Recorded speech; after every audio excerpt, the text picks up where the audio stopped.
de seguridad, porque desde que soy intendente se han logrado bajar al distrito un total de 20 patrulleros 0 kilómetros, algunos fueron de reposición y otros para ampliar la flota, así que en ese sentido, en términos de equipamiento, contamos con lo que necesitamos para poder tener un patrullaje acorde a la escala poblacional que tenemos, y te podría decir, incluso hemos sido beneficiados quizás más que otros distritos de similares escalas poblacionales. Así que en ese sentido estoy de nuevo satisfecho. Obviamente siempre es un tema trabajar el tema del personal, por eso lo dije en el final de mi alocución, hay un compromiso, vamos a estar trabajando fuertemente con el superintendente, hay un compromiso del ministro también de optimizar el recurso humano, y por eso también convocarlos a ustedes, porque una de las tareas tiene que ver también con el reclutamiento, con que, como decía recién Pablo, todos los años haya egresados, y para eso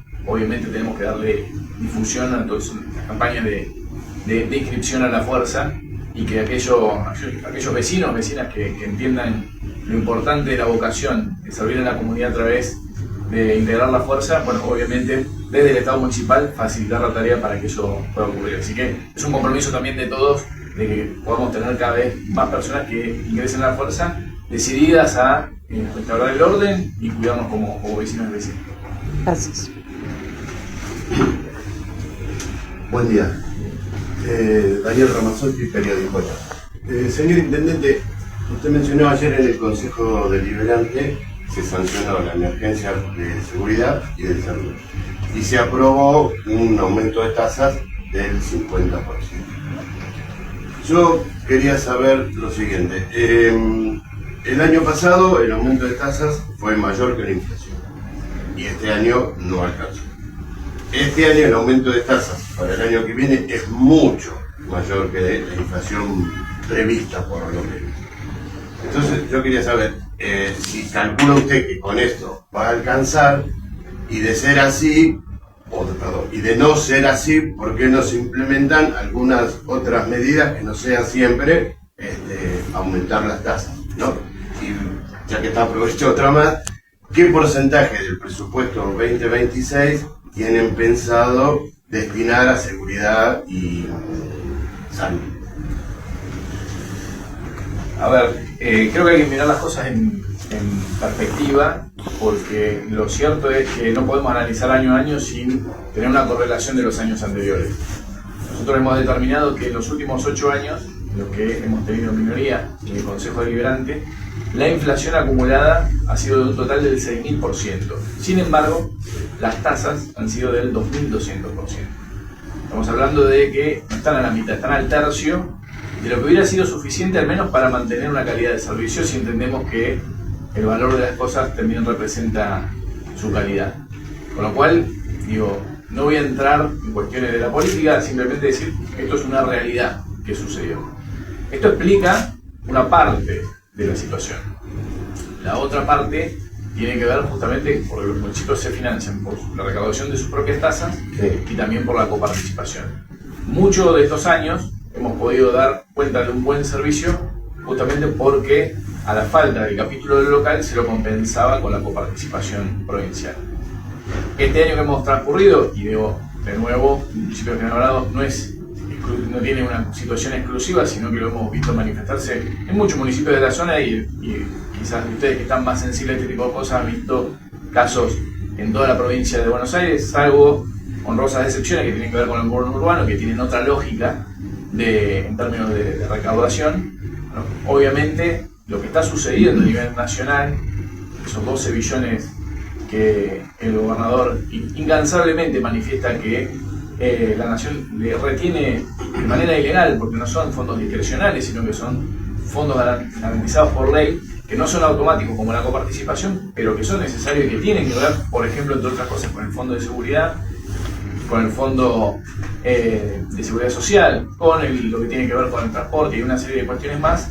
Bueno, esta falta de recursos, sumado también a la baja actividad económica, porque la recaudación también se da en torno a que nosotros en cada acto de consumo pagamos un IVA, y obviamente si ese consumo se retrae, eso repercute también no solamente en los ingresos brutos que cobra la provincia, sino también en la masa coparticipable que recibe la provincia de la nación.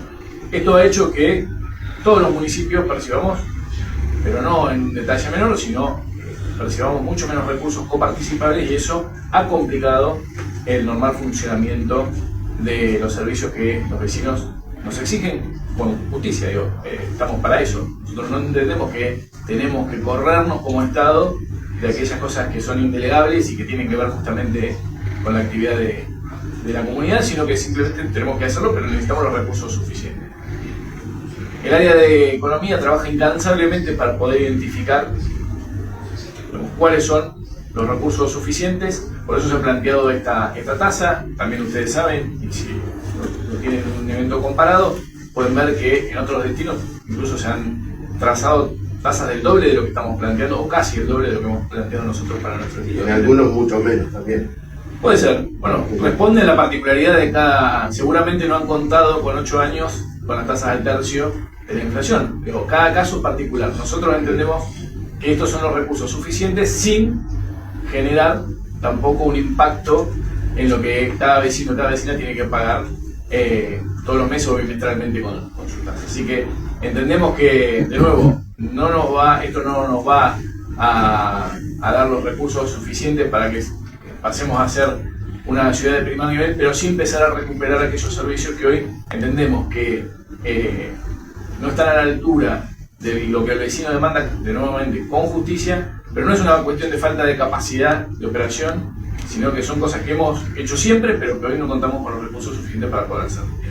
Pero, sí, perdón. No, perdón. No, pensé que me querías hacer una repregunta, pero... No, sobre los detalles, no, vos me preguntaste sobre el presupuesto, obviamente, sí, es lo que se está planteando en este momento.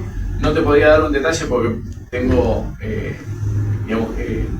puedo equivocarme, pero estamos en pleno proceso de plantear el presupuesto para el próximo año.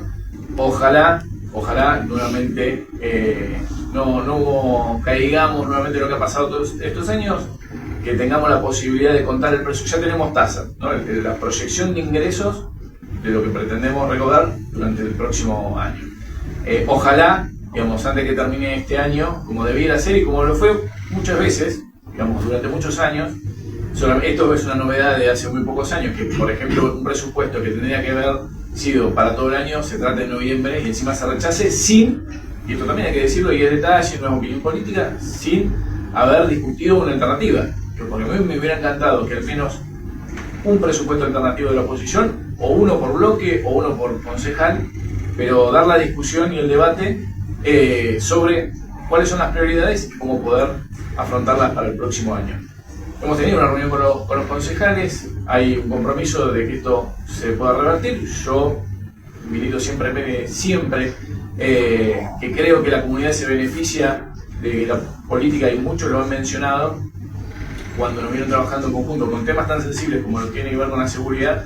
Bueno, creo que es un ejercicio que deberíamos sostener y no apelar solamente a situaciones críticas, sostenerlo durante el año, armar una agenda parlamentaria y que nos pongamos de acuerdo en pos de la comunidad. Yo creo que si podemos lograr eso, la comunidad toda se va a ver beneficiada con más proyectos aprobados y no caer en la mediocridad que venimos transitando estos últimos años de poner palos en la rueda como estrategia política. Me parece que en ese sentido renuevo, a partir de la renovación justamente de la mitad del cuerpo de concejales, renuevo las esperanzas de que la política de nuevo pueda estar a la altura y enfrente de los problemas que tiene la gente. ¿Una más? Con micrófono. El 60% de los contribuyentes no están pudiendo cumplir o cumpliendo por distintos motivos, vaya a saber, con sus tasas. Tiene empezado este año salir a ver quién no paga porque no quiere, que debe haber, quién no paga porque no puede, que debe haber mucho, quién no paga porque está enojado porque, no sé, la máquina no pasó por la puerta de su casa, porque es un montón de gente, 60%. Sí, yo quisiera que seamos respetuosos porque, para ser justo con el tiempo de todos. No, está bien, por eso pregunté si podía dar pregunta. No, yo creo que la simplificación que vos haces respecto del porcentaje de la gente que no abona no es es un dato oficial. No, pero no hay que tomarlo, no es un dato oficial porque cada tasa tiene su nivel cada tasa tiene su nivel de cobrabilidad. Sí. Entonces, no, podemos, bueno, por eso. Pero hay tasas que tienen mayor cobrabilidad y otras menos. Sí. Obviamente tenemos que establecer estrategias. Nosotros hemos hecho intimaciones durante todo el año y han tenido efecto positivo. Hemos reorganizado el área que se dedica especialmente a eso, y obviamente tendremos que ser creativos más allá de las herramientas tradicionales. Vamos a tener que avanzar en otras también para que nos permita hacer eso. Incorporación de metros, como ya se viene haciendo. Digo, hay un trabajo que se viene haciendo. Después hay cuestiones que son obviamente contextuales, que mucha gente entre comer, pagar medicamentos y pagar servicio de luz y gas, seguramente en el orden de prioridades lo que tiene que ver con la cuestión del municipio obviamente no está entre las primeras, sobre todo porque tenemos un compromiso, además de humano, un servicio público y esencial que no le podemos cortar la luz a la gente, no lo podemos dejar de atender en los hospitales, ni mucho menos todas las tareas que tienen que ver justamente con el normal funcionamiento de una comuna. La gente que comer tiene que comer, la gente, aunque no pueda, tiene que tratar de sostener los tratamientos médicos, y obviamente tiene que pagar la luz y el gas y otro tipo de servicios. Por eso digo que ante esta circunstancia tenemos que de nuevo ser creativos y implementar todas las herramientas que tenemos a disposición, y obviamente redoblar los esfuerzos para que en aquellos casos que no haya una cuestión de orden social que impida el pago de las tasas, bueno, esto finalmente se cumple porque vuelve a los vecinos en los servicios que hoy nos están solicitando. Muchas gracias. Una última, ¿puede ser? Intendente, ¿cómo analiza esta situación en el Consejo Deliberante estos últimos días? También sabiendo que las marchas se han realizado en más que nada los días de sesión, y algunos concejales de la oposición pidiendo su renuncia. Sí, nadie lo... primero me voy a referir al tema de lo que ha pasado con el tema de las marchas. Yo considero que está bien que la gente se exprese, entendiendo que hay un sector muy importante de la población que se ha manifestado de esta manera con una preocupación genuina. Después entiendo que, como ocurre en otros lugares, también hay personas que han aprovechado esas circunstancias para generar otro tipo de efectos vinculados a la política. Pero lo que entiendo también es que la violencia no se puede institucionalizar. Creo que estamos atravesados hoy por una institucionalización de la violencia por discursos de odio que vienen también del sector de la política, con cuales obviamente no comparto ningún tipo de violencia. Obviamente me solidarizo, lo hice en su momento, con la presidenta del Consejo Deliberante, que ha sufrido violencia como autoridad política, como mujer. Me parece que no es el modo en que nos tenemos que conducir, me parece que no es el modo en el cual se resuelven las cosas. Las cosas se resuelven con trabajo, con articulación, con diálogo, con comunicación, y bueno, obviamente sobre esa parte obviamente va a haber consecuencias, porque también se va a instar una denuncia penal justamente para determinar quiénes fueron los responsables, quienes obviamente hicieron ejercicio, porque en este sentido digo, creo que no hay nada más antidemocrático que no permitir la libertad de conciencia de los concejales. Nosotros necesitamos que los concejales puedan expresar, sean de la oposición, sean del oficialismo, puedan expresar sus convicciones y puedan actuar en función al público que representan, a los vecinos y a las vecinas, sin ningún tipo de extorsión, sin ningún tipo de condicionamiento. Por eso creo que ante el efecto, digamos, de recurrir a la fuerza pública, a lo simple hecho de conservar la paz social y permitirles, de nuevo, que cada concejal pueda trabajar a conciencia y sin condicionamientos, me parece que esta es una escena que no tiene que repetirse. No digo que se eviten las manifestaciones, simplemente creo que hay que, en este caso, dejar que la gente se exprese, pero sin ningún tipo de violencia, y evitar estas cuestiones que, bueno, son muy difíciles de evitar, porque yo entiendo que se organizó con otros objetivos y después hubo un aprovechamiento de eso que terminó lo que terminó. La verdad que nos tiene que llamar a la reflexión y nos tiene que interpelar a todos de la política. Sobre las cuestiones hacia mi persona, bueno, ya lo he expresado también, tanto mi familia como yo hemos sido expuestos y uno entiende el juego de la política y el folclore, pero hay límites que no tienen que cruzarse. Y por eso yo también he iniciado acciones penales, porque entiendo que esto no puede ocurrir. Me parece que, de nuevo, tenemos que ser muy conscientes del clima de paz, del cual hemos sido siempre identificados, de nuevo, tanto vecinos, vecinas, como también quienes nos visitan, y me parece que hay que poner límite. Me parece que no se puede permitir que estas cosas vuelvan a ocurrir. Así que vamos a seguir actuando con la misma contundencia y, de nuevo, no permitir que estas cosas se repitan. Y respecto a lo otro, yo no he visto declaraciones oficiales acerca de mi función como intendente. Yo tengo un mandato, se cumplirá el año 27, elegido casi por la mitad de la población, lo cual para mí ha sido un gran honor por segunda vez, porque uno puede generar una expectativa en un primer mandato, pero que renovarla implica que las cosas se han hecho bien. Hoy el contexto nos impide dar cumplimiento de un montón de cosas y las tenemos absolutamente identificadas. Y, de nuevo, hemos instado a trabajar en conjunto con todo el arco político para poder establecer cuáles son los recursos necesarios para aquellas prioridades que después, durante el año, aparecen expresadas en proyectos de ordenanza, en proyectos de comunicación, en proyectos de resolución, pero que no coinciden quizá con los marcos ideológicos, con las declaraciones políticas, con los discursos que se vierten a través de los medios o a través de los propios medios. Entonces digo, llamo nuevamente a trabajar con seriedad, básicamente, porque eso es lo que nos va a permitir poder darle respuesta a los vecinos, que es para lo que nos votaron. A los que hoy somos oficialismo, a los que hoy son oposición, pero creo que tenemos que terminar con esta cuestión del folclore permanente de la política y que nos vayan trabajando en conjunto. Creo que va a ser un buen mensaje para nuestra comunidad. Bien, última pregunta. Gracias. Gustavo Larieta, por supuesto, de FM Master 105.3.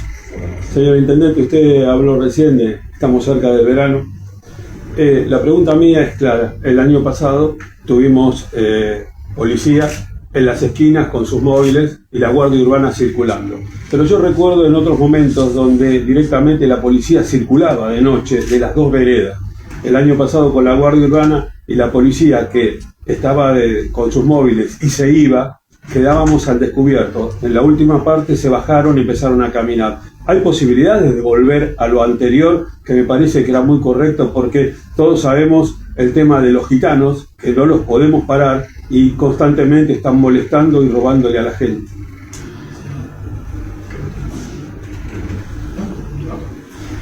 A ver, primero la caracterización de las personas me parece que no corresponde, si bien entendemos hacia dónde apunta tu pregunta, pero una descripción sociodemográfica de una persona no da cuenta de si está eventualmente por cometer algún delito o molestar a la gente o lo que fuera. Así que no comparto esa expresión, aunque entiendo que está instalado, digamos, en la sociedad determinadas cuestiones. Lo segundo tiene que ver con una cuestión de recursos, básicamente. Como lo mencionó el secretario de Seguridad, estamos a la espera de identificar cuáles son los recursos que van a ser determinados para el operativo Sol y en función de eso poder distribuir cuáles van a ser los recorridos. Así, básicamente, entendemos que esto está por suceder de un momento a otro. Tiene que ver justamente con el egreso, tiene que ver con una serie de cuestiones que hoy no están determinadas, pero bueno, una vez que eso esté clarificado, es decir, se cuenta con tanto personal, con tantos patrulleros, con tantas características y elementos, ahí haremos la optimización de esos recursos para cubrir. Sabemos cuáles son las zonas que tenemos que cubrir, que tienen que ver justamente con el área peatonal, con el área de costa, con las plazas centrales.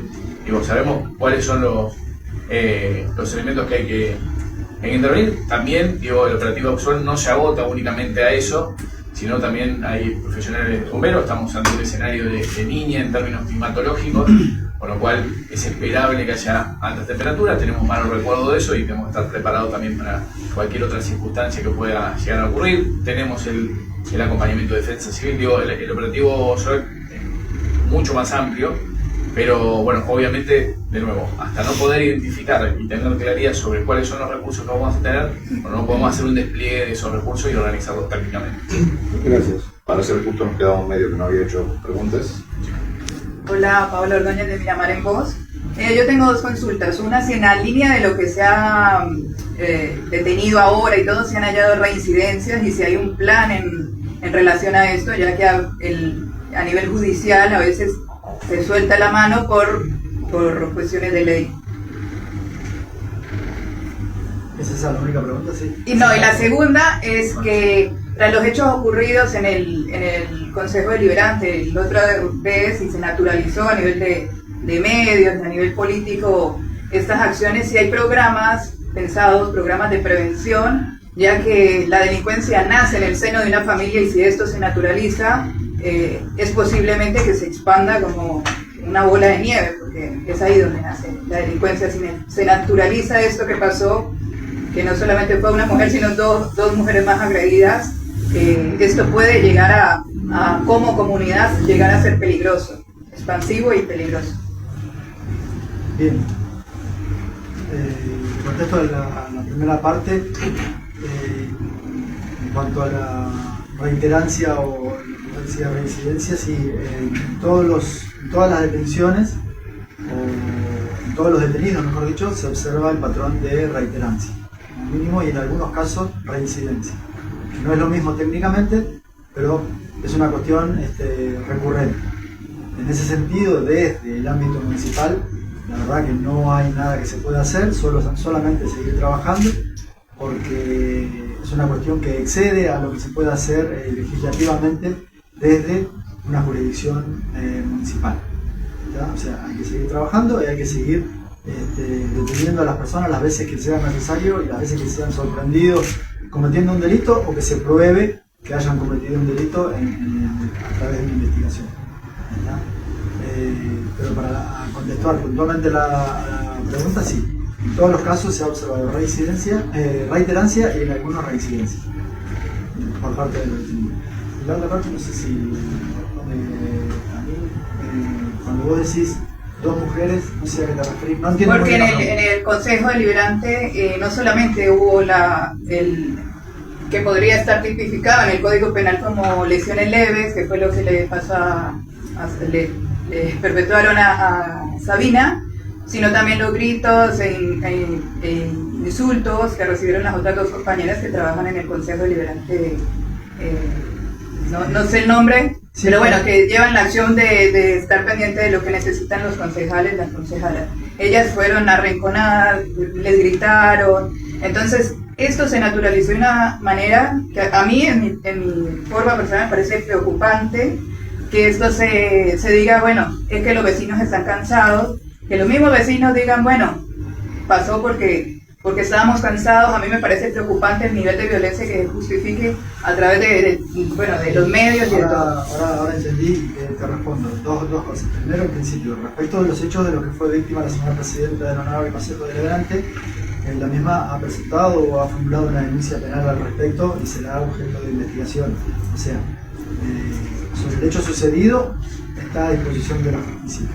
Sobre las medidas preventivas, lo que pueda llegar a ser y que esto, entiendo ahora que con esto que vos decís de la naturalización, es decir, para que no vuelva a ocurrir, se van a tomar medidas preventivas en tanto y en cuanto se presuma que pueda llegar a haber algún evento de similares características, como lo fueron los días posteriores.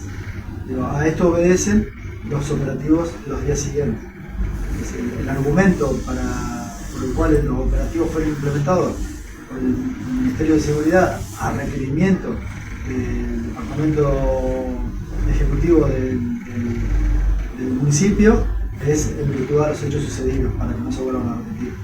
Y va a suceder en tanto y en cuanto se presuma que se puedan repetir. Muchísimas gracias a todos los medios. Finalizamos de esta manera la conferencia y la transmisión que hemos desarrollado para